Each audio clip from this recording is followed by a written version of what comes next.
भगवान श्री रामचंद्र जी गंगा उस पार होकर के स्नान किए तथा पार्थिव पूजन किए। किशोरी जी श्री गंगा जी से मनौती मानी,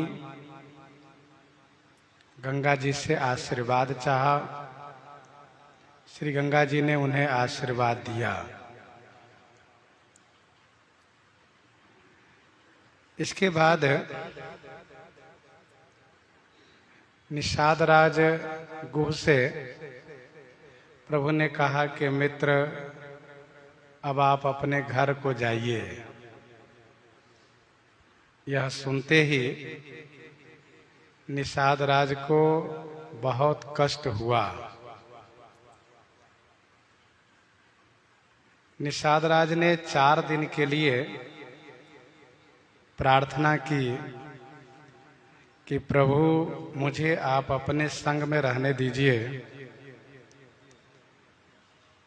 आप जिस वन में जाएंगे वहां मैं आपके लिए पर्णकुटी बना दूंगा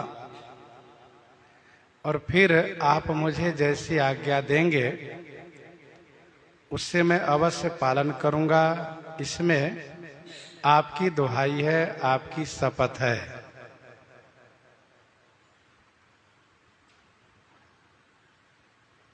पर्णकुटी बनाने वाला मनोरथ तो निषाद राज का पूरा नहीं हुआ, लेकिन 4 दिन साथ रहने का मनोरथ श्री राम जी अवश्य पूरा किए। और 3 रात्रि बीतने के बाद चौथे दिन श्री राम जी निषाद राज को विदा कर दिए।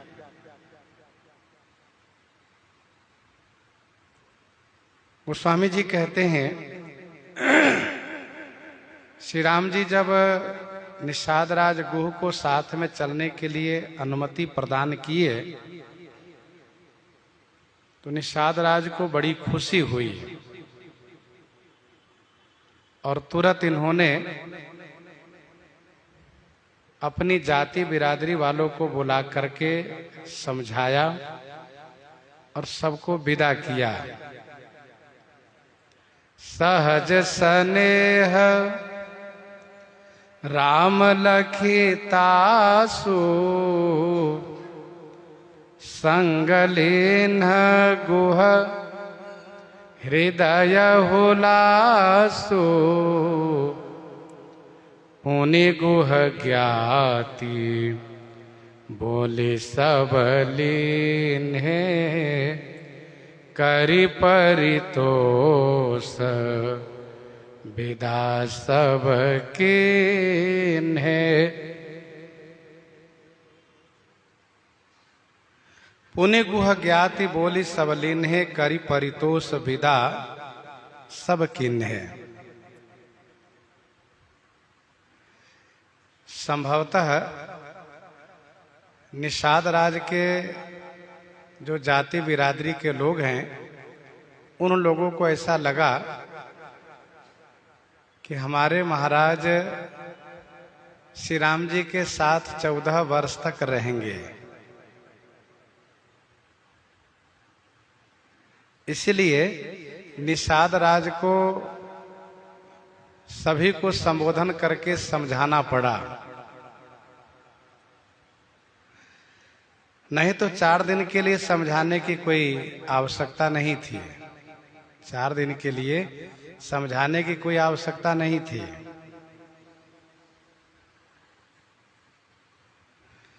निषाद राज ने कहा, मित्रों,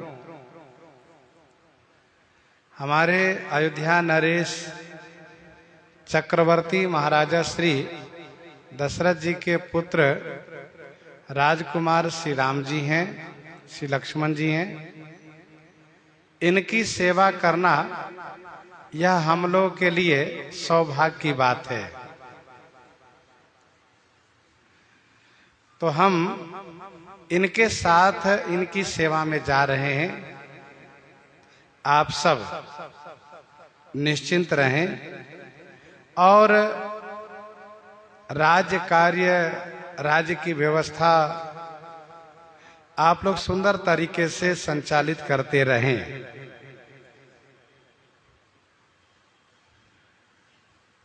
करी परितोष विदा सब किन्हे, संतुष्ट करके सबको विदा कर दिए। कुछ संत ऐसा कहते हैं कि श्री राम जी ने भी निषाद राज के उन जातियों से कहा, निषाद राज के उन जाति बिरादरी वालों लोगों से कहा कि आप लोग चिंता नहीं करिएगा, आपके राजा 4 दिन में वापस आ जाएंगे, वह 4 दिन की बात है। तो श्री राम जी तो 4 दिन तक ही रखने के पक्ष में हैं, लेकिन निषाद राज के मन में अभी भी ये आशा है कि संभवतः मुझे साथ में रहने की आज्ञा प्राप्त हो जाएगी। निषाद राज ने अपनी जाति बिरादरी वालों लोगों को समझा करके विदा कर दिया है।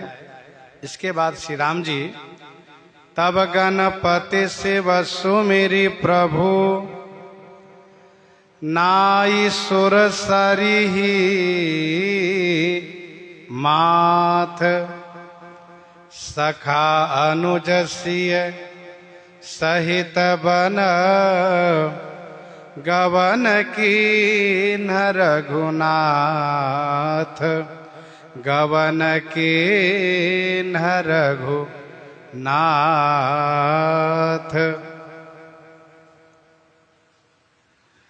तब गणपति शिव सुमिरि प्रभु, नाई सुर सरी मात। तब प्रभु श्री राम जी गणपति और शिव जी को स्मरण करते हुए सुरसरी ही श्री गंगा जी को प्रणाम किए, मस्तक नवाए। अपने सखा निषाद राज, अनुज लक्ष्मण श्री सिया जी के सहित रघुनाथ जी वन के लिए गवन किन्ह माने प्रस्थान किए।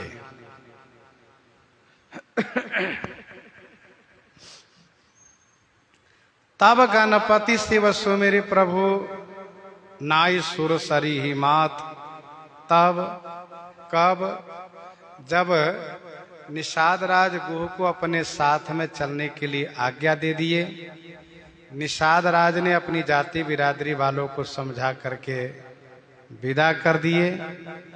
तब श्री राम जी श्री गणेश जी और शिव जी को स्मरण किए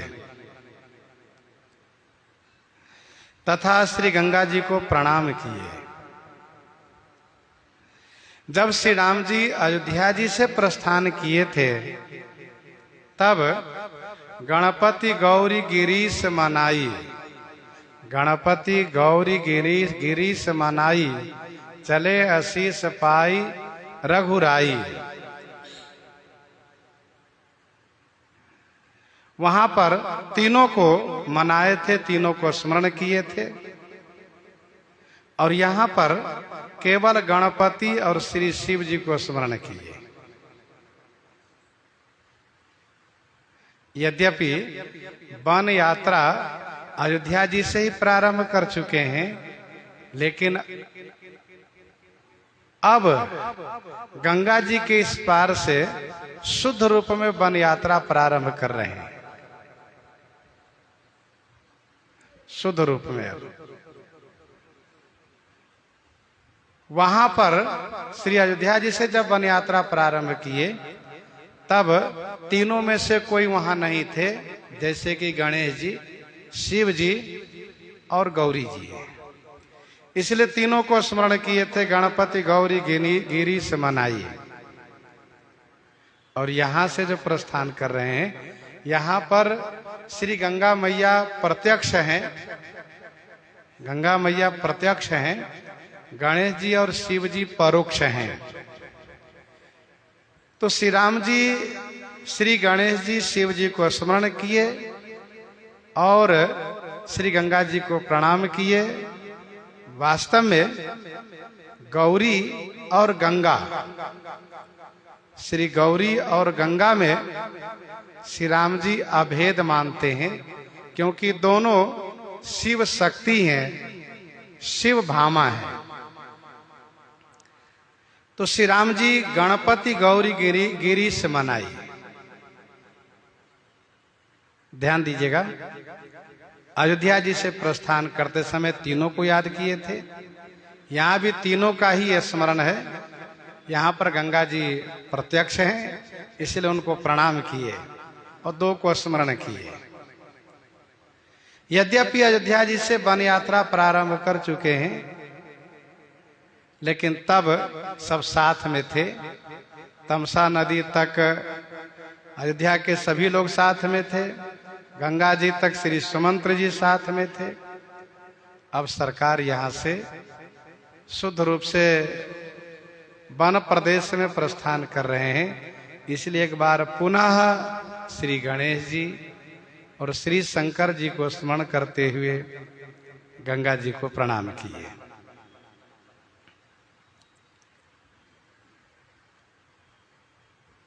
सखा अनुज सिय सहित बना गवन किन्ह रघुनाथ। श्रीमद् वाल्मीकि रामायण के अनुसार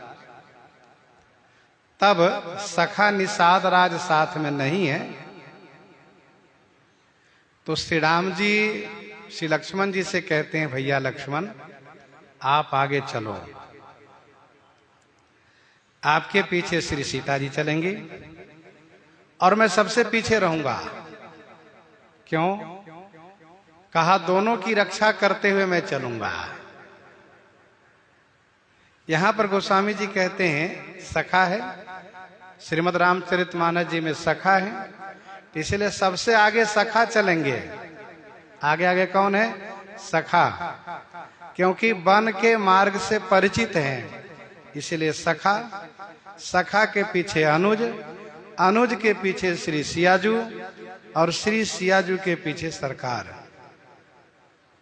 चल रहे हैं। अभी का क्रम यह है, आगे चल के क्रम बदलेगा। आगे चल के क्रम यह होगा, आगे राम अनुज पुनि पाछे, और फिर उभय बीच सिय सोहति कैसी। आगे आगे श्री राम जी रहेंगे, पीछे से लक्ष्मण जी, बीच में श्री सियाजू। क्रम ये रहेगा आगे, लेकिन अभी क्रम ये रखा जा रहा है। तो सखा अनुज सिय सहित बना गवन किन्ह रघुनाथ।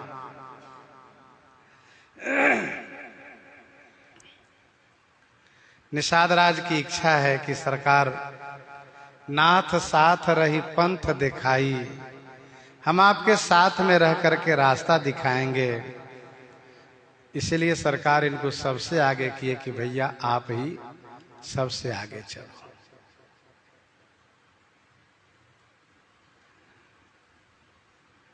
तेहि दिन भयउ बिटप तरबासु, लखन सखा सब किन्ह सुपासु।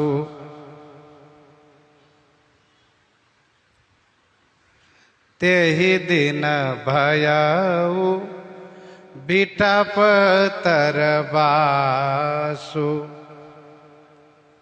तेहि दिन, किस दिन? अर्थात उसी दिन जिस दिन गंगा जी के किनारे से प्रस्थान किए हैं, उस दिन। अर्थात गंगा जी के किनारे से चल करके श्री राम जी उस दिन बट वृक्ष की छाया में, बट वृक्ष की छाया में निवास किए। श्री लक्ष्मण जी और सखा निषाद राज दोनों मिलकर के सब सुपास किए। सब सुपास माने सब सुविधा किए, जैसे कि कंद मूल फल लाए और सोने के लिए कूस और पत्ते का सेज बनाए, ये सुपास किए। तेहि दिन भयउ बिटपतर बासु, लखन सखा सब किन्ह सुपासु।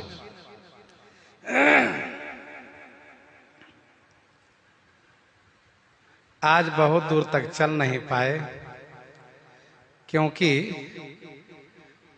चलने में वैसे भी देरी हो गई थी।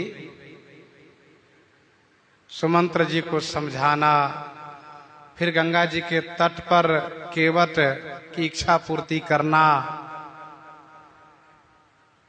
अब गंगा जी के पार होकर के स्नान करना, शिवार्चन करना, गंगा जी से मनौती भी मानना, निषाद राज को घर जाने के लिए आज्ञा देना, इसमें समय लगा है। और समय लगने से देरी हुई है, धूप तेज हो गई है। कवितावली अयोध्या कांड का 11वां पद जब आप पढ़ेंगे तो बड़ा ही करुण दृश्य उस पद में है। पूरते निकसी रघुवीर बधू, धरि धीर दये मग में डग द्वे। श्रृंगबेरपुर से जब निकली हैं श्री रघुवीर बधू, तो धरि धीर दये मग में डग द्वे, 2 कदम चली, इतने में उनके ओठ सूख गए, भाल पर पसीने आ गए, और वे पूछने लगी कि स्वामी अब कितना और चलना है, कितना दूर तक चलेंगे। यह सुन करके श्री राम जी के नेत्र सजल हो जाता है, यह सोच करके कि अभी तो 2 ही कदम चली हैं, अभी कहाँ, अभी तो बहुत चलना है। यह कवितावली का प्रसंग है। मानस कल्प की कथा से श्री राम जी श्री सीता जी की इस दशा को समझ करके, अब मानस कल्प की कथा में किशोरी जी तो अपने कष्ट की बात कहेंगी नहीं, तो श्री राम जी स्वयं समझ करके आगे कुछ दूर चल करके वट की छाया में ठहरने का निश्चय कर लिए। चैत के महीना है, वो भी चैत का आखिरी है, तो स्वाभाविक है कि गर्मी ज्यादा हो रही है, इसलिए श्री राम जी वट की छाया में ठहर गए, यह कहते हुए कि आज यही विश्राम हम लोग करेंगे, कल प्रातः बिल्कुल सवेरे प्रस्थान करेंगे। वट की छाया शीतल और सुखद होती है, वट की छाया शीतल और सुखद होती है, इसीलिए श्री राम जी वट की छाया में निवास किए। वट की छाया में ठहरने का और भी भाव है। वट शिव जी का स्वरूप है, विश्वास के प्रतीक है। श्री राम जी वट की छाया में ही प्रायः निवास करते हैं। लखन सखा सब किन सुपासु, श्री लक्ष्मण जी और निषाद राज सब सुविधा किए, और इसके बाद रात्रि विश्राम करने के बाद प्रात प्रात कृत करी रघुराई, तीरथ राज देख प्रभु जाई, तीरथ राज देख प्रभु जाई, प्रात प्रात कृत करी रघुराई। रघुराई प्रात प्रात कृत करी, प्रभु जाई तीरथ राज देख।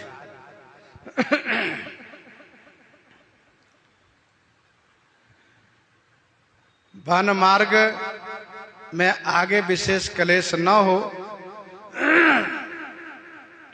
खास करके श्री रघुनाथ जी श्री किशोरी जी को ध्यान में रखते हुए बिल्कुल सकारे प्रातः काल नित्य नियम से निवृत्त होकर के प्रस्थान किए और पहुंच गए तीर्थराज प्रयाग में।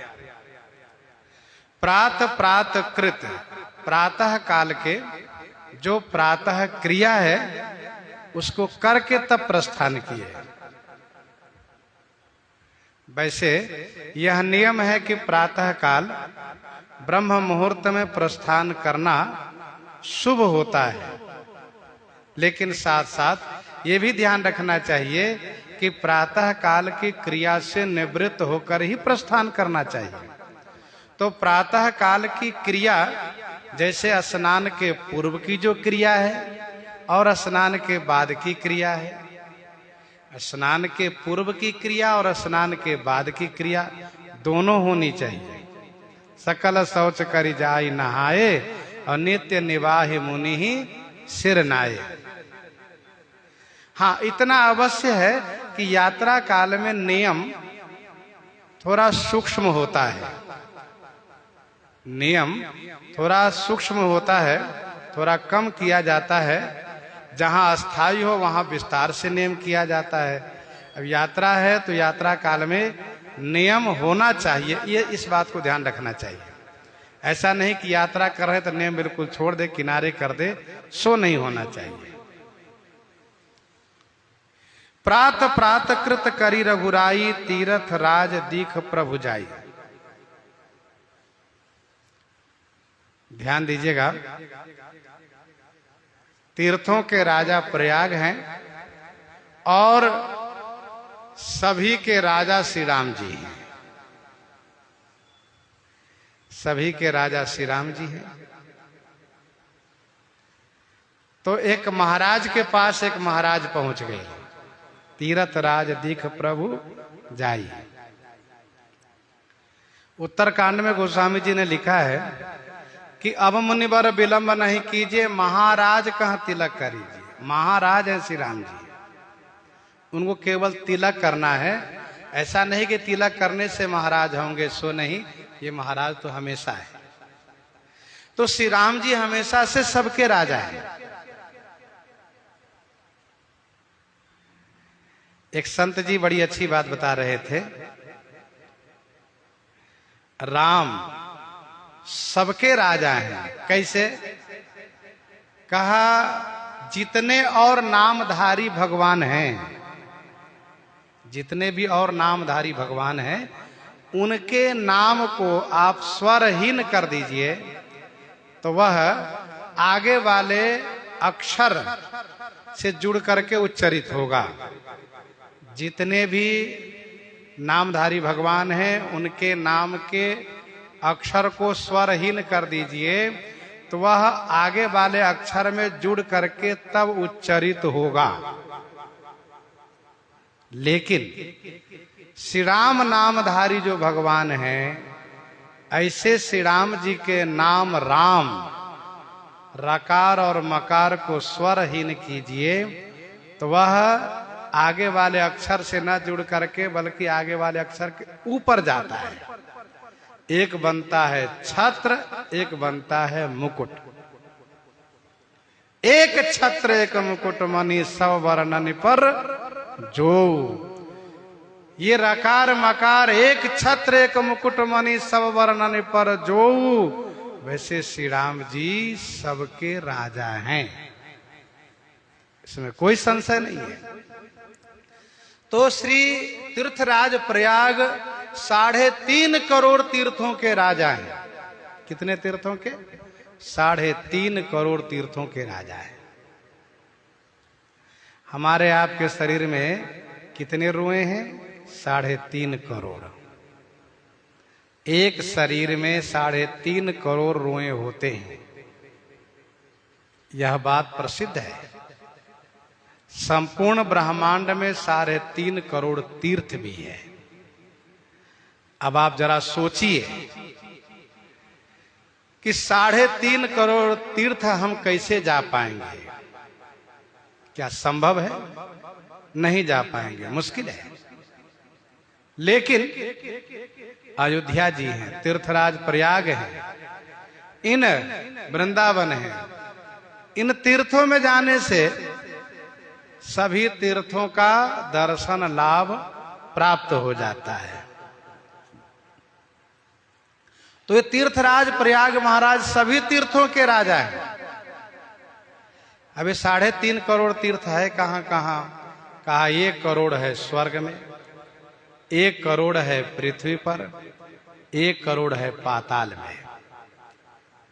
स्वर्ग में 1 करोड़ है, 1 करोड़ पाताल में है, 1 करोड़ पृथ्वी पर है, 50 लाख वायुमंडल में अंतरिक्ष में है। इतने तीर्थ हैं। सभी तीर्थों के राजा हैं प्रयागराज महाराज। अपने राजा से मिलने के लिए सभी तीर्थ एक बार प्रयागराज में आते हैं। और वो समय क्या होता है? गोस्वामी जी ने कहा माघ मकरगत रवि जब होई, माघ मकरगत रवि जब होई, तीर्थ पति ही आव सब कोई। सब कोई आते हैं, सब कोई आते हैं। और हम लोग श्री धाम अयोध्या जी में रहते हैं। ये वो श्री अयोध्या जी हैं कि जिस अयोध्या जी में महाराज प्रयाग भी आते हैं। किस दिन आते हैं? कहा जही दिन राम जन्म श्रुति गावहीं, और तीरथ सकल तहां चली आवहीं।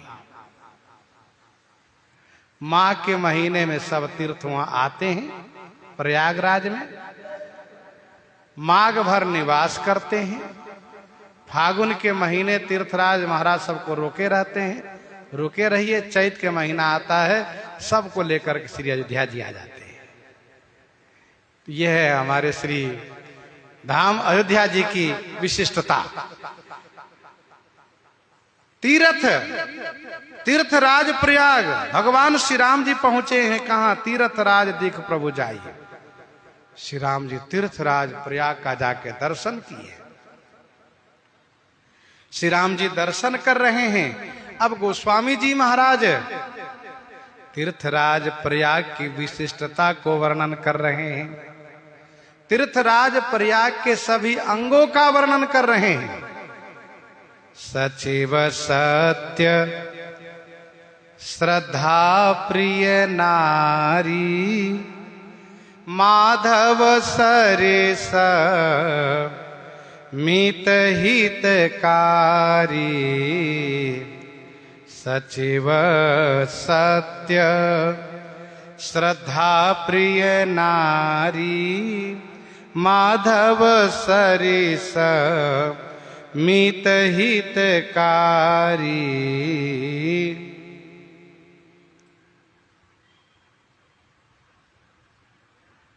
तीर्थराज प्रयाग महाराज के मंत्री, रानी, मित्र,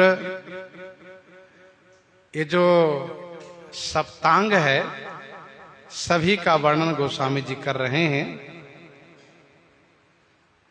राज्य सप्तांग होता है, राज्य सप्तांग होता है स्वामी, मंत्री, मित्र, कोष, राष्ट्र, किला और सेना।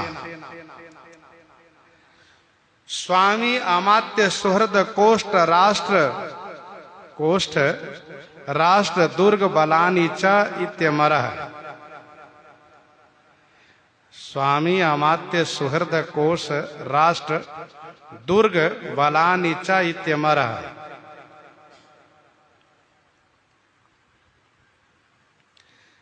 वैसे प्राकृत राजा के सप्तांग होते हैं, प्राकृत राजा के सप्तांग होते हैं। तीर्थराज प्रयाग के और भी अंग है, आगे चल करके हम लोग श्रवण करेंगे। सचिव सत्य, सर्वप्रथम मंत्री जी का नाम लिया जा रहा है। तीर्थराज प्रयाग महाराज के मंत्री जी कौन हैं? कहा सत्य। मंत्री जी कौन है? सत्य।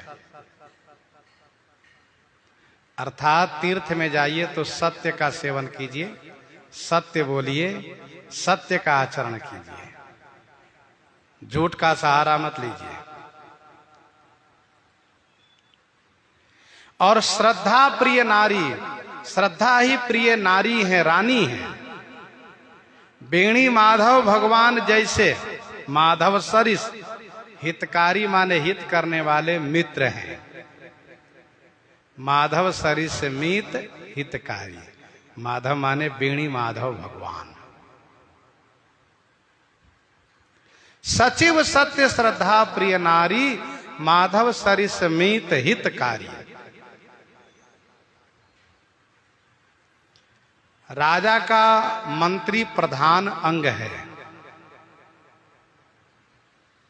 यदि दुर्भाग्यवश अन्य अंग राजा का छूट जाता हो और मंत्री अंग साथ बना रहता है तो राजा को पुनः राज्य मिलने की संभावना रहती है और उसे राज्य अवश्य प्राप्त होता है।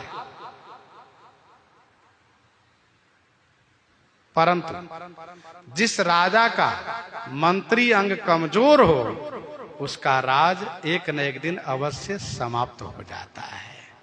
कमजोर का मतलब कहई सचिव सठ ठकुर सुहाती, नाथन पुर आव यही भांति। सचिव वैद गुरु तीन जो प्रिय बोलहि भय आस। ऐसे जो मंत्री हो जो राजा से डर करके और ठकुर सुहाती करते हो, उनका राज नहीं रहेगा।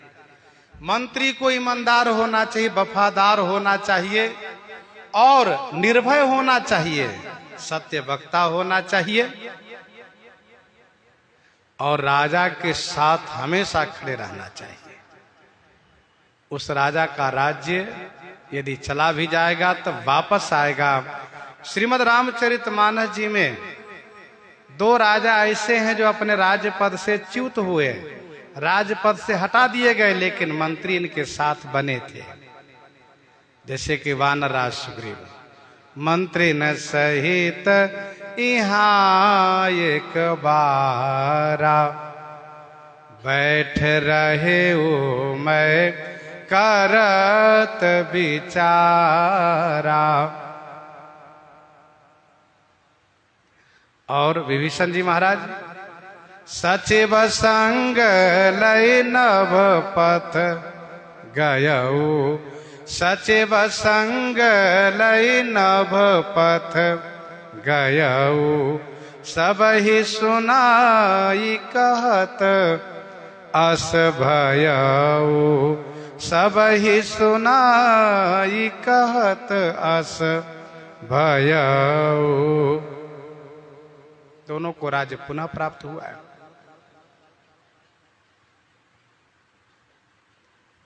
मंत्री कौन है तीर्थराज प्रयाग का? सत्य। और सत्य क्या है? कहा सत्य सभी धर्म का मूल है, सत्य मूल सब सुकृत सुहाय। तो तीर्थराज प्रयाग में जब भी हम जाएं तो सत्य का आचरण करें, तभी मंत्री जी प्रसन्न रहेंगे। यदि सत्य का त्याग करेंगे तो मंत्री जी नाराज हो जाएंगे, मंत्री जी नाराज हो जाएंगे तो तीर्थराज प्रयाग में गुजारा नहीं होगा। सचिव सत्य श्रद्धा प्रिय नारी। श्रद्धा, श्रद्धा उसे कहते हैं जो गुरु वाक्य, संत वाक्य, शास्त्र वाक्य पर निष्ठा हो। गुरु जी ने जो कहा, संतों ने जो कहा, शास्त्र जी ने कहा, शास्त्र ने जो कहा, वो हमारे लिए कल्याणकारी है। तो गुरुजनों के प्रति, आदरणीय के प्रति श्रद्धा होनी चाहिए, पूज्य भाव हो। तो श्रद्धा, हृदय में श्रद्धा ही, ये हृदय में श्रद्धा होना ही तीर्थराज प्रयाग की नारी है, रानी है। हम सत्य बोलेंगे तो मंत्री जी खुश है, श्रद्धा हृदय में लाएंगे तो महारानी खुश है। सचिव सत्य श्रद्धा प्रिय नारी। मंत्री जी खुश हो गए, महारानी खुश हो गई। एक और है जिनको भी खुश करना चाहिए, वे कौन है? कहा तीर्थराज महाराज के मित्र हैं। वे मित्र कौन है? कहा मित्र हैं श्री वेणी माधव भगवान। श्री वेणी माधव भगवान। माधव मां माने लक्ष्मी, धव माने पति। तो जो लक्ष्मीपति, मां नाम लक्ष्मी का, धव माने पति। तो श्री लक्ष्मीपति श्री वेणी माधव भगवान के समान हितकारी मित्र। गंभीर बात है, यहां पर ध्यान दीजिएगा। माधव सरिस मीत हितकारी, वेणी माधव के समान हितकारी मित्र। अर्थात मित्र ऐसा होना चाहिए जो हितकारी हो। मित्र ऐसा होना चाहिए जो हितकारी हो। और फिर मित्र वेणी माधव जैसे हो, लक्ष्मीपति जैसे हो, फिर क्या कहना है। जिनके मित्र साक्षात भगवान हो जाए, फिर तो उन्हें किसी बात की चिंता ही नहीं करनी चाहिए। वैसे तो सभी जीव मात्र के मित्र हैं भगवान, द्वा सुपर्णा सयुजा सखाया, लेकिन जीव ठाकुर जी को मित्र माने तब तो सरिस माने समान, जिनसे बड़ा कोई ना हो। राम सरिस सुतमय महतारी। तो माधव सरिस मित हितकारी। मित्र को हितकारी होना चाहिए। मित्र का धर्म है कि संकट के घड़ी में अपने मित्र की सहायता करें। मित्र को ऐसा महसूस न हो कि मुझे साथ देने वाला कोई नहीं है, ऐसा महसूस न हो। उनको लगे कि हमारे मित्र हमेशा हमारे साथ में हैं। श्री राम जी सुग्रीव से मित्रता करते हैं, और सुग्रीव से मित्रता करने के बाद श्री राम जी मित्र का लक्षण वर्णन करते हैं। जेन मित्र दुख हो ही दुखारी, तिनहि बिलोकत पातक भारी। पहली बात, जेन मित्र दुख हो ही दुखारी, तिनहि बिलोकत पातक भारी। वो काहे के लिए मित्र बना? जो अपने मित्र के दुख से दुखी नहीं हो रहा है। दूसरी बात, निज दुख गिरी सम रज करि जाना, मित्र का दुख रज मेरु समाना। यदि दोनों मित्र के ऊपर एक साथ दुख आ जाए, विपत्ति आ जाए, तो क्या करना चाहिए? तो श्री राम जी कहते हैं निज दुख गिरी सम। अपना दुख पर्वत के समान हो, उसे धूल के समान समझें, और मित्र के दुख यदि रज के समान हो तो उसे पर्वत के समान समझें। निज दुख गिरी सम, पर्वत बताए, पर रजकन रज के समान समझें, और मित्रक दुख रज मेरु समान, ऐसे समझना चाहिए। तीसरी बात, देत लेत मन संकन धरई, बल अनुमान सदा हित करई। इसके बाद श्री राम जी कहते हैं एक बात और, जिनके असीमत, जिनके असीमति सहजन आई, जिनके असीमति सहजन आई, ते सठ कत हठी करत मिताई, ते सठ कत हठी करत मिताई। जिनके हृदय में ऐसी बुद्धि सहज नहीं आ रही है, जिनके असीमति सहज ना आई, वे सठ मित्रता करते ही क्यों है? तो विपत्ति काल कर सतगुण नेहा, श्रुति कहा संत मित्र गुण येहा। माधव सरिस मित हितकारी। वेणी माधव जैसे मित्र हैं किनके? तीर्थराज प्रयाग महाराज के। जैसे सभी तीर्थों के राजा होने का गौरव उन्हें, वैसे ही उनके सबसे बड़े मित्र हैं श्री वेणी माधव भगवान, जो वहीं तीर्थराज प्रयाग में विराजित रहते हैं, हमेशा वहीं विराजते हैं।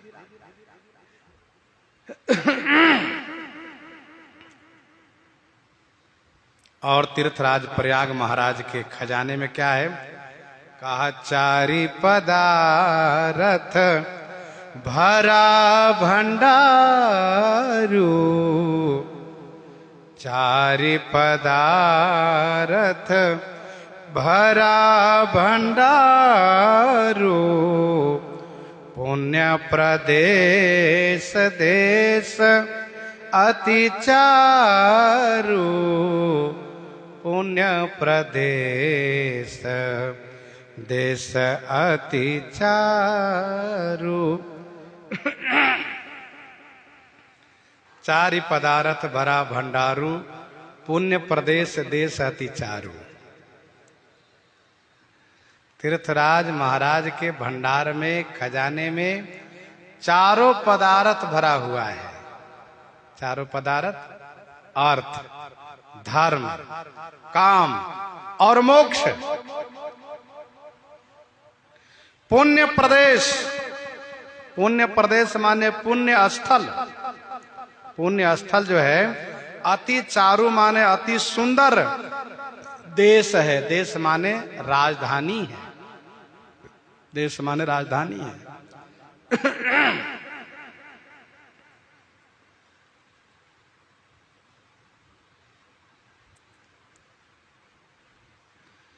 चारि पदार्थ भरा भंडारू, चारों पदार्थ इनके भंडार में भरा है।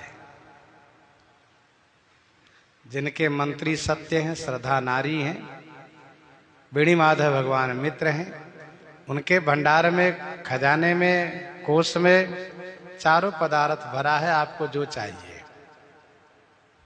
और इसलिए श्री भरतलाल जी ने कहा कि सुनिए, आपके खजाने में जो है उसमें से हमें कुछ भी नहीं चाहिए।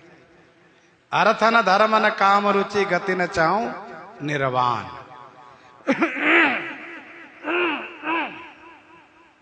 तो तीर्थराज प्रयाग में जाने वाले को मनोरथ पूरे होते हैं।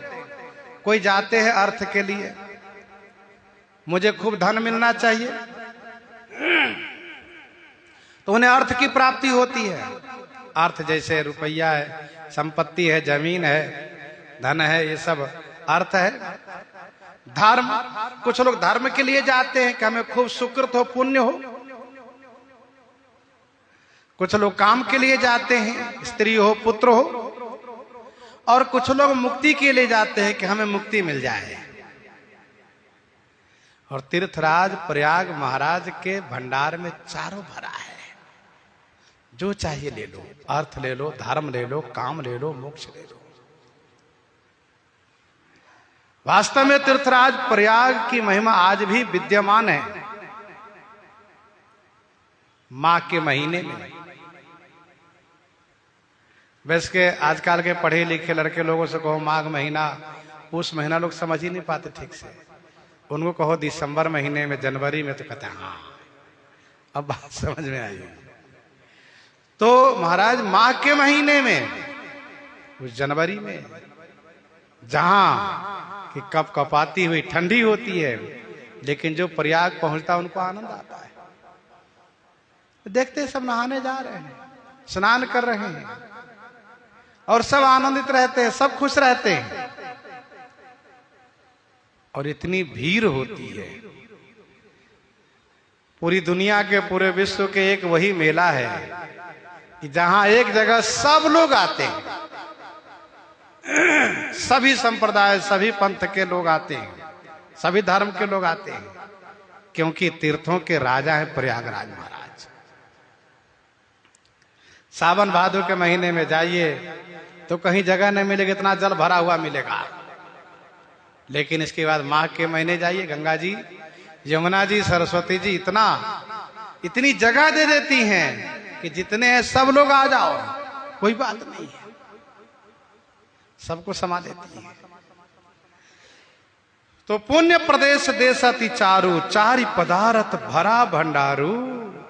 पुण्य प्रदेश, पुण्य माने पवित्र जो प्रदेश है, प्रदेश माने स्थल, ये अति चारु माने अति सुंदर देश है, राजधानी है।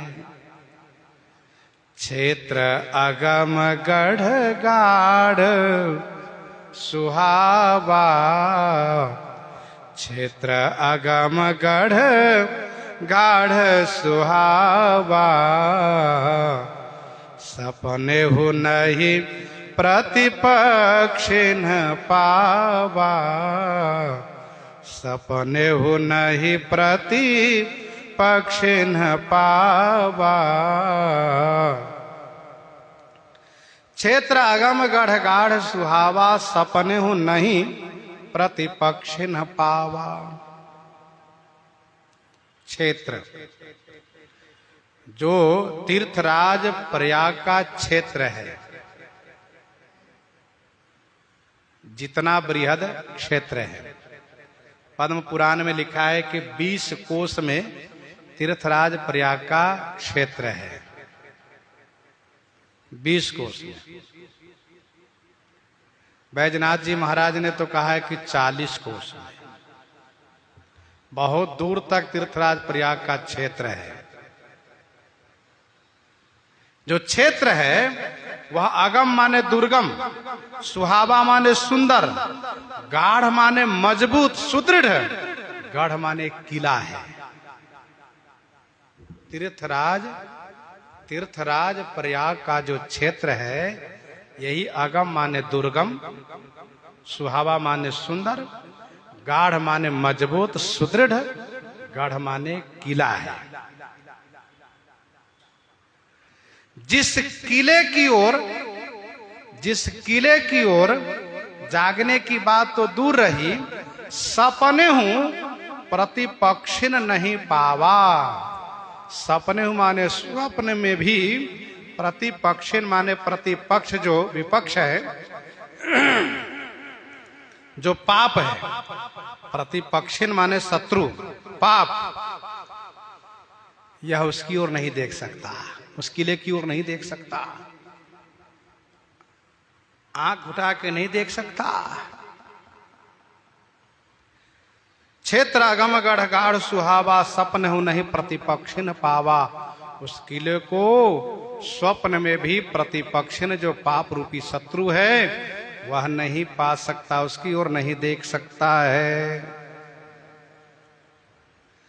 अर्थात तीर्थराज प्रयाग के क्षेत्र के अंदर पाप कहीं से भी प्रवेश नहीं कर सकता। तीर्थराज प्रयाग में सब भजन भक्ति में लीन रहते हैं, भजन भक्ति कीर्तन सत्संग में सब लीन रहते हैं। जो भी दूर से जाते हैं कल्पवास कर रहे हैं, निवास कर रहे हैं। तो क्षेत्र अगम गढ़ गाढ़ सुहावा, सपने हूं नहीं प्रतिपक्षिन पावा। किला की दृढ़ता से राज्य की रक्षा होती है। किला की दृढ़ता से, मजबूती से राज्य की रक्षा होती है। सुंदर सहज अगम अनुमानी किन तहां रावण राजधानी। तो तीर्थराज प्रयाग का जो क्षेत्र है वह सुंदर मजबूत दुर्गम किला है। और सेना क्या है? कहा सेन सकल तीरथ बरबीरा, कलुष अनीक दलन रन धीरा। सेन सकल तीरथ बरबीरा, कलुष अनीक दलन रन धीरा।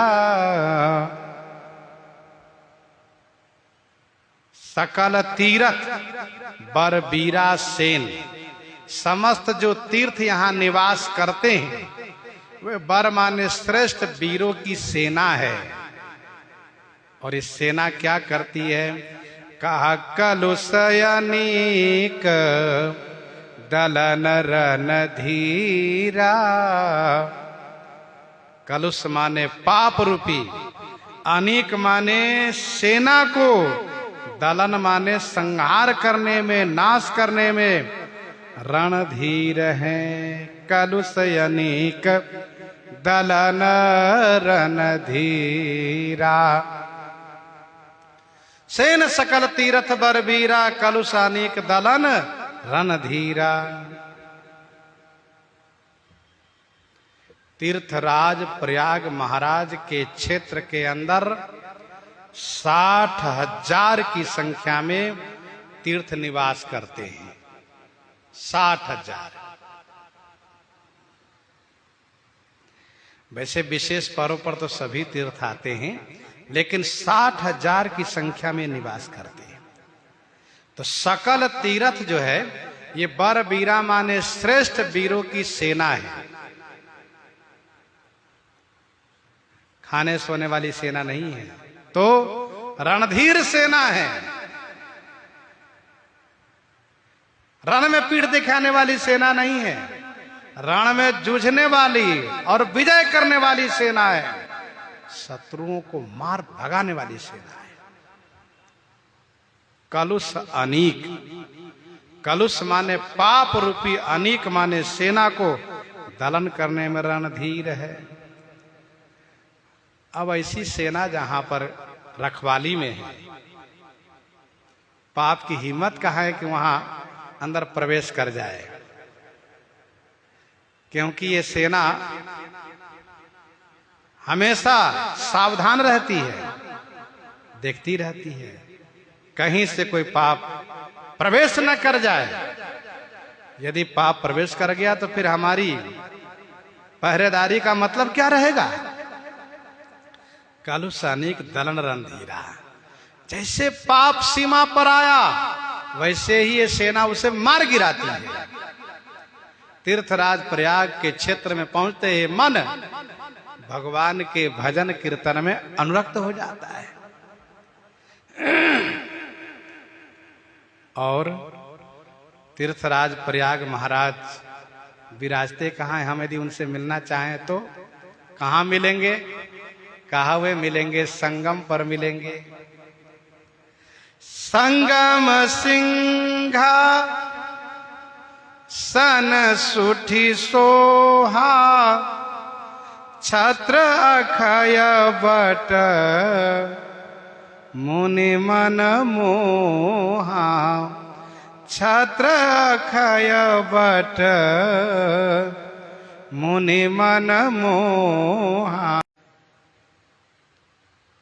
हम लोग जब संगम पर जाते हैं, वैसे स्नान करने वाले सभी संगम में ही जाते हैं, खास करके यमुना जी किनारे जाते हैं तो नौका से जाते हैं। गंगा जी की ओर से आइए तो पैदल भी पहुंच सकते हैं। और वहां पर उस प्रकार का प्रबंधन है, व्यवस्था हमेशा रहती है संगम पर पहुंचने के लिए। जहां श्री गंगा यमुना का मिलन हो रहा है, वहीं पर श्री सरस्वती जी का भी मिलन हो रहा है। वहीं श्री सरस्वती जी का भी मिलन हो रहा है। एक तरफ से गंगा जी की धारा, दूसरी तरफ से यमुना जी की धारा, वहीं गुप्त रूप में श्री सरस्वती जी का भी है निवास। दोनों का जहां मिलन होता है यही संगम है, जहां तीनों का मिलन है, गंगा यमुना सरस्वती का। वैसे अन्य समय में तो स्पष्ट पता चलता है, लेकिन बरसात में यदि कभी जाइए तो बरसात में समझने के लिए ऐसा अनुभव करना पड़ता है कि एक तरफ का ठंडा जल, एक तरफ का थोड़ा गर्म जल होता है, तो पता चलता है कि हाँ ये संगम है। संगम सिंहासन, संगम ही जहां श्री गंगा यमुना सरस्वती जी का संगम हो रहा है, यही है तीर्थराज महाराज प्रयाग का सिंहासन, जो अतिशय सुशोभित है। और तभी तो श्री भरतलाल जी महाराज देखत श्यामल धवल हलो रे पुलक शरीर भरत कर जोरे। श्यामल धवल हलोरे देखते ही श्री भरतलाल जी महाराज हाथ जोड़ दिया और कहने लगे, सकल काम प्रद तीरथ राऊ वेद विदित जग प्रगट प्रभाऊ मांगऊ भीख। श्री भरतलाल जी तीर्थराज प्रयाग से मांग रहे हैं, मांगऊ भीख त्यागी निज धर्मो आरत काहन करई कुकरमु। मांगते हैं और तीर्थराज प्रयाग महाराज देते हैं। तो ध्यान दीजिएगा, हम तीर्थराज प्रयाग में जाएं तो महाराज से मिलने के लिए संगम पर जाएं और जो कुछ कहना हो मांगना हो संगम से ही मांगे। छत्र अक्षय बट, अक्षय बट ही महाराज का छत्र है। छत्र जो राजा के सिंहासन के ऊपर होता है, वह अक्षय बट जो वर्तमान में किले के भीतर है, जिसका नाश प्रलय काल में भी नहीं होता है। परस अक्षय बट हर सही गाता। जब प्रलय का समय आता है, चारों तरफ से जल बढ़ने लगता है, सब डूब जाता है। चाहे वह ऊंची ऊंची बिल्डिंगें हो, पर्वत हो, जो भी हैं, वृक्ष हैं, सब डूब जाते हैं। लेकिन वह अक्षय बट नहीं डूबता है, वह अक्षय बट बढ़ता जाता है, जल के ऊपर बढ़ता चला जाता है। फिर बड़े बड़े ऋषि मुनि, श्री लोमश जी, मार्कंडे जी, ये चिरंजीवी जैसे महापुरुष लोग देख करके भी मोहित होते हैं। अरे भैया सब डूब गए, ये कैसे हैं? तो पता चलता यही तो अक्षय बट है।